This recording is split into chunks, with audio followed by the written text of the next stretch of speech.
The following program is produced at and funded by Linden State College, the College of the Northeast Kingdom.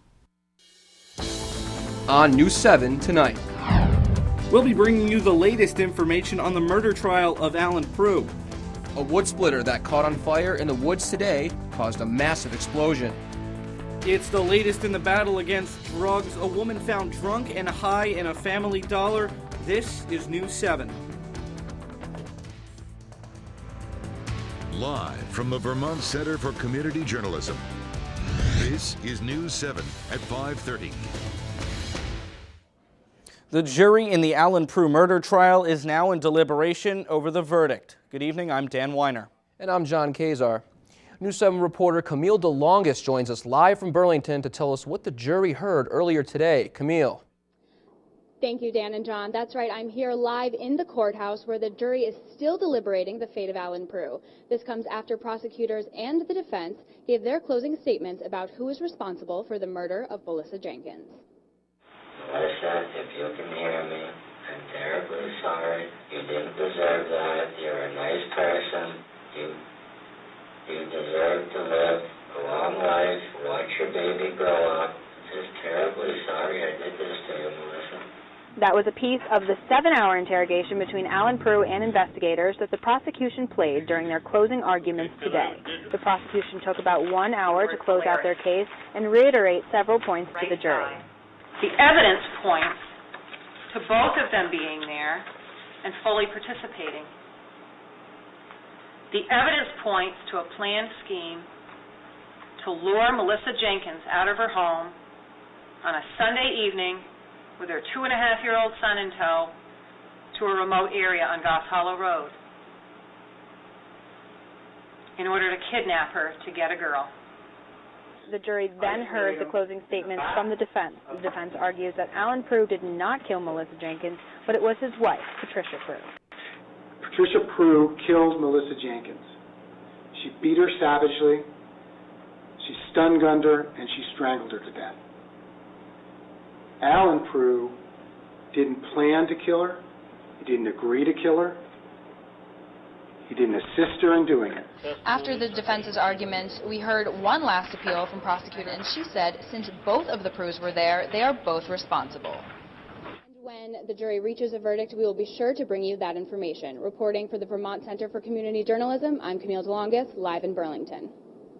Thank you, Camille. In other news, a wood splitter machine exploded in Sheffield this afternoon. The owner, Bruce Thomas, said he arrived to his wood splitter off of Farmtown Road in Sheffield, completely engulfed in flames. Sheffield and Wheelock and Sutton fire crews arrived at the scene just before 2 o'clock to control the flames. According to Thomas and the fire crews, it is believed that the battery is what caused the explosion.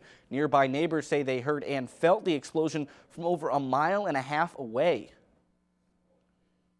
I heard a loud explosion, and then I felt a concussion. So I got up and looked out, and I saw smoke billowing out through the woods about 1 mile from where I live. But I knew it was big because it was, oof, the whole house went oof. Now, with only a few payments left on that splitter, Thomas said it is a complete loss and hopes his insurance will cover the cost. Also new at 5:30, police find a woman reportedly drunk and high on drugs in the St. Johnsbury Family Dollar store. Authorities say it's the latest incident in an ongoing battle against drugs in the town. She was taken by ambulance to a local hospital. Police are telling us today that situations like this are an increasing issue here in St. Johnsbury. Going on my own experience, I'd say it's probably increased a little bit over the past few years. Not drastically, but it has increased. There's been no word yet if the women will face charges. And the voter registration deadline is approaching fast. Voters must register by 5 p.m. tomorrow if they wish to vote in the general election on November 4th. Those who wish to register can do so through their town clerk's offices or by mail. It is crucial to understand the importance of voting so that the citizens' voices are heard. Every single vote really does count, and that's true for every election. And it's important that people's voices are heard and that we keep democracy alive and well, not just in this state, but in our country. For more information about voter registration or to download the registration form, visit www.vtdigger.org. With a nor'easter on the way and more than 1,700 Fairpoint workers on strike, the company's replacement workers will be put to the test. The National Weather Service says that winds can reach up to 30 miles per hour and rainfall up to 5 inches in some areas of New England this week. A Fairpoint spokeswoman says the company has a plan in place if telephone and internet services are disrupted across Vermont, New Hampshire, and Maine. The high winds and large amounts of rainfall from the storm could cause problems for those Fairpoint customers. And now Ben Atkins joins us for a first look at our forecast. Ben, it's been raining pretty much all day. At what point is Noah's Ark going to be applicable to get around the kingdom? Well, Dan, I don't think you'll be needing Noah's Ark out there, as we're not expecting you to see 40 days and 40 nights of that rainfall, but we can expect to see a substantial amount of rainfall over a period of about 3 days. You'll notice that we have already been seeing that rainfall as those showers continue to push up from the south across the state of Vermont and New Hampshire. As we pan out, you'll notice that it's all thanks to this area of low pressure off to our southwest that's been throwing those showers back in across our region. Our weather headlines going forward throughout this week, we're going to expect these rainy conditions to continue. It looks like the heaviest rainfall is going to occur Wednesday night through Thursday, and as a result, temperatures are going to remain chilly this week under those overcast conditions. Here's a look at your first forecast for tonight. You can expect those rain showers to continue with temperatures dropping down to 39 to 44 degrees and a northeast wind at 5 to 10 miles per hour. For tomorrow, expect those rain showers, some of which could be heavy at times, with high temperatures rising up into the mid to upper 40s and a northeast wind at 5 to 15 miles per hour. That's a look at your latest forecast. We'll send it back to you guys. All right, Ben, we look forward to talking to you later on. Tomorrow afternoon, the Vermont Department of Public Safety will conduct a full-scale test of the Amber Alert system. The test will assess and evaluate changes in the technology used to alert Vermonters when the system is activated. The alert will include a mass email to a variety of organizations, activation of the Vermont Lottery notification system, coordination with the Vermont Agency of Transportation messaging signs, and spreading the information to Vermont broadcasters. For more information, visit vsp.vermont.gov. Efficiency Vermont is looking into ways that could possibly save Vermonters close to $350 million in energy costs. There will be meetings held within the next few weeks to discuss future ways to reduce the cost of energy with newer and more efficient technologies. So what we're looking to do is grow a lot of our current efforts. You know, we're bringing in opportunities to support new technologies like cold climate heat pumps, which have really taken off in recent years. You'll see more support for LEDs, light-emitting diode lighting, and other kind of new technologies. If you would like to attend one of these meetings, the first of 5 conferences will be held October 27th in St. Albans, October 28th in Barrie, October 29th in Lyndonville, November 5th in Bennington, and the last will be held November 6th in Brattleboro. All meeting times will start at 6 p.m. and will end at 7:30 p.m. Surviving spouses of service members who have died in the line of duty are now eligible for GI Bill scholarships. Senate Veterans Affairs Committee Chairman Bernie Sanders announced that the Department of Veterans Affairs will be accepting applications for college scholarships. Previously, the post-9/11 GI Bill only offered scholarships to children of those who died in the line of duty. Applications are being accepted starting on November 3rd. The St. Johnsbury School District is already thinking about their fiscal 2016 year budget. The St. Johnsbury School Board they met last night to discuss school finance strategies. Superintendent Randy Bledsoe gave her 3 goals for next year's budget, consisting of better community outreach, a revisal of the pre-kindergarten through 8th grade budget process, and to create a budget reserve. After having difficulties getting the community to pass this year's budget, the school board is getting a head start to make sure they eliminate possible budget problems. I learned a great deal last year about the challenges of our town and about, you know, the kind of work we need to do to pass a budget in a tough year. We know this may be a tough year because there's a lot of state concern about taxes and a lot of local concern about taxes, but we're not planning for history to repeat itself. Last year, the school board did not start planning the budget until early December. The process takes time, and they plan to know where they stand with this year's current budget by next month. You know, Dan, winter's coming up and Ebola's been on the headlines lately. Do you think more people are deciding to get flu shots because of the outbreak? Yeah, that could be the case, John. Actually, one local EMT did attend a workshop that helped clarify the reality of the disease and what to do if you come in contact with it here in Vermont. We'll have more on those stories for you after the break.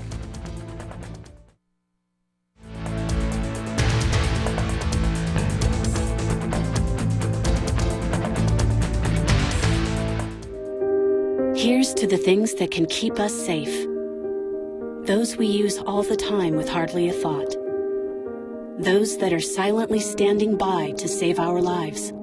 And now, those that we carry with us everywhere we go. Many mobile devices will now bring you wireless emergency alerts, real-time information directly from local sources you know and trust. With the unique sound and vibration, you'll be in the know, wherever you are.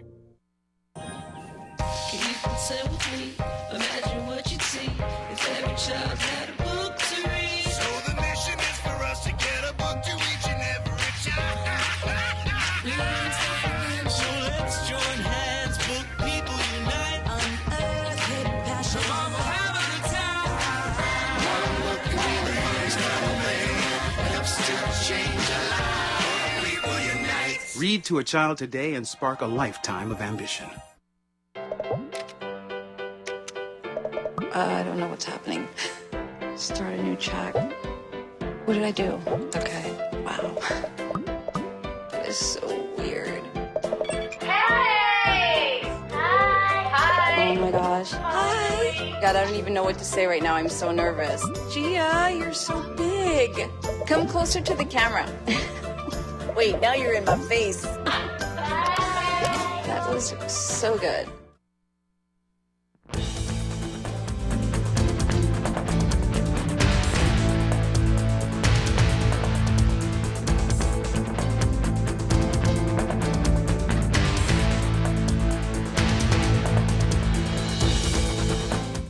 With flu season upon us, it's that time of the year to get your flu shot. So far, Northeastern Vermont Regional Hospital in St. Johnsbury has seen around 500 people come in to receive the flu shot, which is about average for this time of the year. Yeah, John, statistics show that around 60% of people can carry the flu and be asymptomatic, meaning they don't show symptoms, which is why it is important to get the flu shot as soon as possible. However, Jim Colson, an employee at NVRH, doesn't expect a huge flu outbreak this season. It's very sporadic in most places. I think local activity in only 3 or 4 states, one of which is New Hampshire. So that could change, of course, but at the moment, I'm not aware of any suggestion that there's going to be a large flu season this year. Now, of course, to protect yourself from getting the flu, washing your hands often with soap and water, avoiding touching your eyes, and practicing good health habits all help. The growing concern of Ebola had the Vermont State Health Department hold a conference this past weekend in Killington. More than 500 emergency medical services personnel and healthcare providers from around New England gathered at the Killington Grand Resort to discuss the growing concern of Ebola, including local officials. They discussed proper precautions to take if there is reason to believe someone is infected. Well, first of all, there will be a screening of the incoming callers as to what their signs and symptoms are, where they've been for travel, et cetera, and those are in place now. And then we will utilize standard personal protective equipment, including a gown, mask, eye protection, gloves, and hat. The Vermont Health Department will be holding a press conference this Friday at 11 a.m. to discuss further updates. Vermont state employees will see an 18% increase in their health insurance premiums. The increase is due to a higher number of state employees treated for cancer and heart disease than was originally anticipated for last year. Human Resources Commissioner Mary Beth Spellman says that in the past 2 years there were 80 claims, and in this year alone there's already been 140 claims. In other health news, technology may be able to help fight childhood obesity by helping kids keep track of what they eat. Here's today's Health Minute.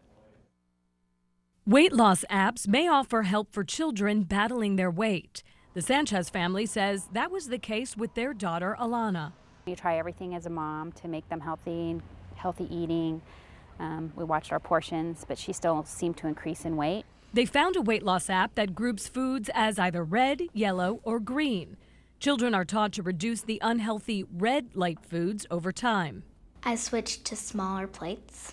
And I've switched to lighter cheese. You have to watch your portions a lot. Weight loss apps are like a modern-day food journal. You can take them with you wherever you go, so they're really convenient. Research has shown that by keeping track of your food and what you eat and drink makes you more mindful of it, and therefore you're more able to lose weight. And if a child or family needs additional help, some apps offer coaching, usually at a fee. Alana is making great strides. And now I'm more aware of what I'm gonna eat. It's just really taken all of the fighting over food away from me, and all I have to do is guide her and remind her. For today's Health Minute, I'm Holly Furfer. Man, if technology was like this back when I was growing up, it'd be a lot different. In other news, for those affected by the work in St. Johnsbury, there will finally be something to celebrate on Saturday. The $8 million repaving project on Main Street will come to a close on Saturday with a block party. The town will be closing off a section of the newly paved road to hold a celebration consisting of crafts, food, and live music. The project will be funded by project contractors J.P. Sicard Construction, J.A. McDonald Construction, Cortland Construction, and the Northeast Kingdom Chamber of Commerce. I don't know, but I think it's a great idea. I think we should definitely celebrate, and I hope they invite all those flagmen and workers, because they had some very hot summer days out there, and I felt really bad for them. So hope they come too. The party will be held between Easter Avenue and Charles Street on Saturday, October 25th, beginning at 10:30 a.m. The first hearing took place today in Burlington on the proposed rules for labeling food products made with genetically modified organisms. Governor Peter Shumlin signed the GMO labeling law back in May so consumers know what is in their foods.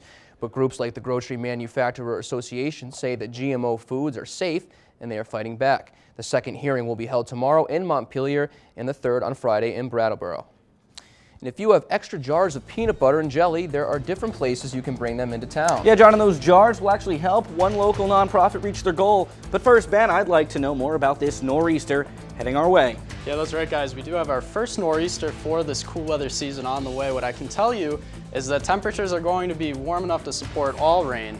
So we're not looking at any snowfall out of this system. I'll have more coming up after the break.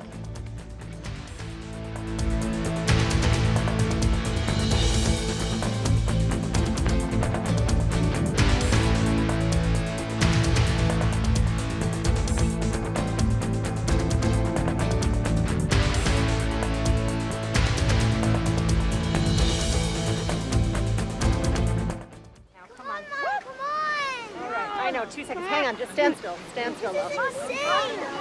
I know. Just hold on. Okay, go, go, go.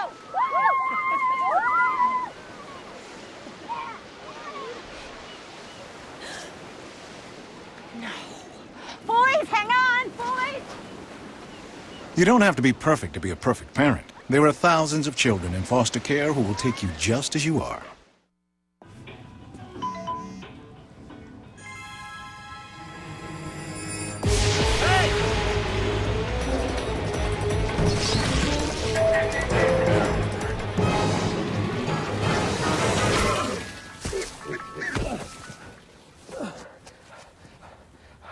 So, same time next week? Well, of course. Put away a few bucks, feel like $1 million. For free tips to help you save, go to Feed the Pig. You sure you don't want some? It's chamomile. Listen, you are extremely terrifying. Just the scariest undead subhuman thing on TV, and I really mean that.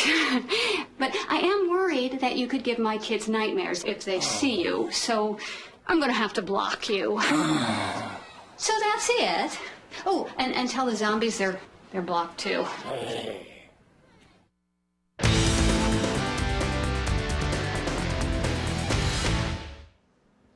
Well, thanks for staying with us. We did pick up some rainfall today, but in addition to that, temperatures have been on the chilly side. You can see that currently outside we're sitting at 52 in St. Johnsbury, 50 degrees in Lyndonville, and I expect these chilly temperatures to stay with us throughout the remainder of the week as we remain under an overcast sky. You'll notice off to our south there is some milder air, 63 degrees in Hartford. But again, I don't expect us to get in on any of that milder air anytime soon. Taking a look at our current Doppler radar and satellite imagery, you'll notice that these showers have continued to push up from the south across the states of Vermont and New Hampshire throughout much of the day. As we pan out, you'll notice that it's all thanks to this storm system here that's starting to develop over Pennsylvania. As we go forward in time, this storm system is going to redevelop and intensify off the New Jersey coastline.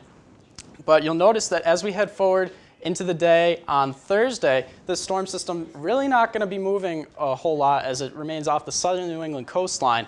And then as we head into the day on Friday, it's going to push up into the Gulf of Maine. But before it makes its exit, we are looking at some substantial amounts of rainfall. You'll notice that the heaviest rainfall looks like it's going to occur across the states of Maine and New Hampshire, and maybe across some southern sections of our viewing area, although I'd expect most areas to see upwards of 2 inches of rainfall in our neck of the woods. So let's time out for you when those heavy precipitation bands arrive. You'll notice that as we head forward into tonight, those scattered showers are going to be with us as we head forward into your day tomorrow. While the rain might lighten up a little bit, that rainfall is going to pick up towards the later morning hours into the afternoon hours, and then I expect those showers to continue right on into tomorrow evening. And for your day on Thursday, I expect more heavy precipitation to push in across our region. So just a little side note, our precipitation to this day for the month of October is at about 3.3 inches of precipitation, and that's about an inch greater than our average monthly precipitation for the month of October. So as we add additional rainfall onto what we've already seen, we are going to see some rivers and streams start to approach flood stage, but I don't expect any significant flooding out of this system. Currently outside, 48 degrees with that rainfall. You'll notice that those roadways are wet, and I expect that to continue to be the story as we head throughout the next couple of days. Your forecast for tonight, rain showers with lows dropping down to near the low to mid 40s. And here's a look at your latest forecast for tomorrow. Those rain showers around with highs in the mid to upper 40s. Here's a look at that latest extended forecast. You'll notice that rainfall begins to pick up in intensity throughout the day on Thursday. It's going to be with us on Friday. We could have some clearing towards the weekend. So Ben, I like to be a hopeful optimist. Now, when's the next day we're really going to see some decent weather outside that isn't, under this Lindo stratus cloud for the next who knows how long? Yeah, Dan, there's a chance that we could see some sunshine start to peek through during the weekend, but I'd say the next really good chance of seeing that sunshine won't arrive till later, the early part of next week. All right, wonderful. Thank you, Ben. Thanks, Ben. Children of the Lyndonville Cobley Library got the chance to meet some local heroes this evening. All ages huddled around Danny Bigelow, Lyndonville Fire Lieutenant, as he transformed from an average man into a firefighting hero. Bigelow went over the importance of wearing protective gear and reminded them that if they ever see a firefighter, not to be afraid and go towards them. The children were able to take a close look at the outside and inside of 4 fire trucks, as well as to learn the value of safety. Yeah, I think it's great that they go to see the firemen dress up in their suits because they're not used to seeing people in these suits and masks and hoods and hats, and because if there was a fire, then maybe they wouldn't be so afraid. The big thing we like to teach them is not to be afraid of firefighters when they're in all of our turnout gear. It's very scary to a little kid with all of our gear that we do wear, so we just like to make them more aware of what's going on. And then we also touch on the stop, drop, and roll and the stuff like that, the little fire prevention stuff. Today's visit was part of the annual Fire Safety Workshop. And last year, over 25,000 children in Vermont were living in food-insecure homes. News 7's Cassandra Bernier reports. Each week, Helping Other People Every Day, better known as HOPE, gives 60 children around the community a backpack full of food. Backpacks filled with meals for all weekend for children who are dealing with the food insecurity. They've been identified through the school as possibly having a problem and being hungry. Thank you, Bob. When a child is hungry, they can have problems focusing in school. And that's why 2 companies in Lyndonville are having a peanut butter and jelly challenge to help HOPE provide more food to children. They get to go home with some food that makes it really, easy for them to make and do on their own if there's someone that's not home to help them. It just really helps them have something when they're hungry. Sheer Sensations and Northern Physical Therapy are competing to see who can collect the most peanut butter and jelly.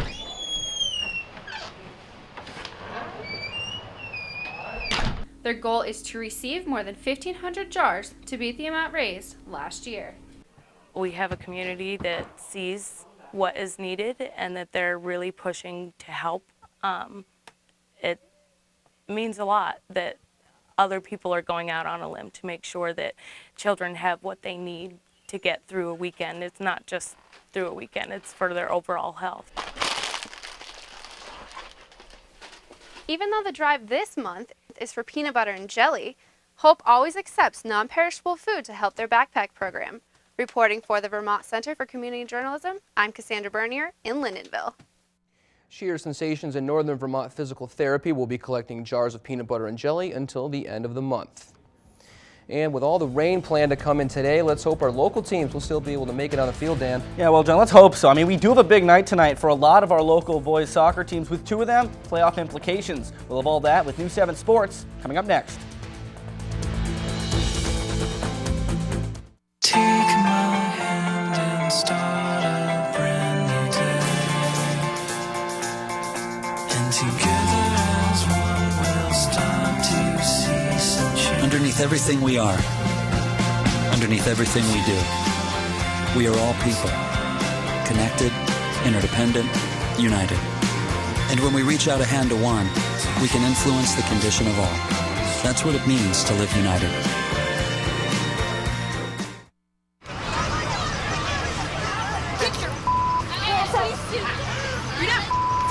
Yes, I am.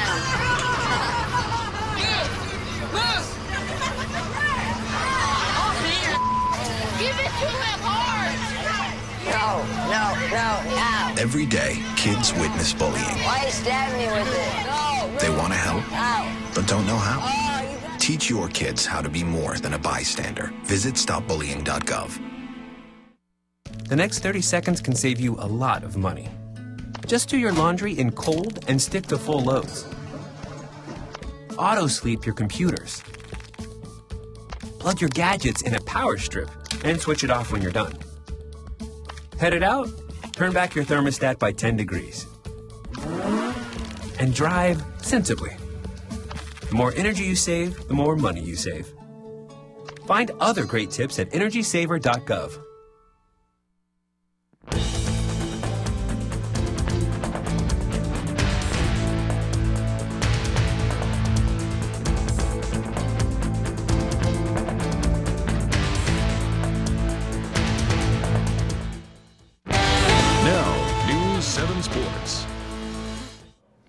And welcome back. Let's see what we have going on today in the area in sports. In Vermont State playoffs for boys soccer, Division 4 number 10 seed Danville is playing at the number 7 seed Whitcomb, which began at 3 o'clock. In New Hampshire in boys soccer, Woodsville is playing Groveton, which started at 4 o'clock. And Littleton is battling Lisbon, which also began at 4 o'clock. Yeah, girls playoff soccer begins today as well here in the Green Mountain State. In Division 1, number 13 seed St. Johnsbury Academy takes on number 4 seed Burlington in another 3 o'clock postseason game. In New Hampshire, Woodsville is playing at Groveton in another 4 o'clock matchup. Also at 4, Littleton is playing at Lisbon. We will have all of those final scores for you tomorrow.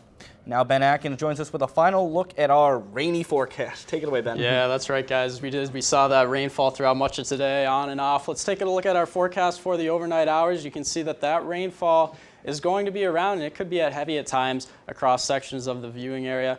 Low temperatures dropping down into the low 40s to mid 40s, generally 42 degrees for your low in Montpelier, 42 in Lyndonville, and 43 degrees in St. Johnsbury. One last look at that extended forecast. You'll notice that heavy rainfall arrives Wednesday night into Thursday, with temperatures only rising near 50 degrees throughout the end of this week, so it is going to be chilly. We are going to see some clearing start to take place this weekend, but we do have a lot of wet weather that we have to get through before then. So I feel like this weekend's going to be more like a cleaning up stage, so like kind of a washout. We wait till next week to kind of go hiking or do anything fun. Yeah, I would plan on that, Dan, especially since we are going to see some wind start to pick up with this system as well. All right, thank you. Thanks, Ben. And that's all we have for this edition of News 7 at 5:30. Be sure to check us out online anytime at news7newslink.net. And from all of us here at the Vermont Center for Community Journalism, have yourselves a great evening.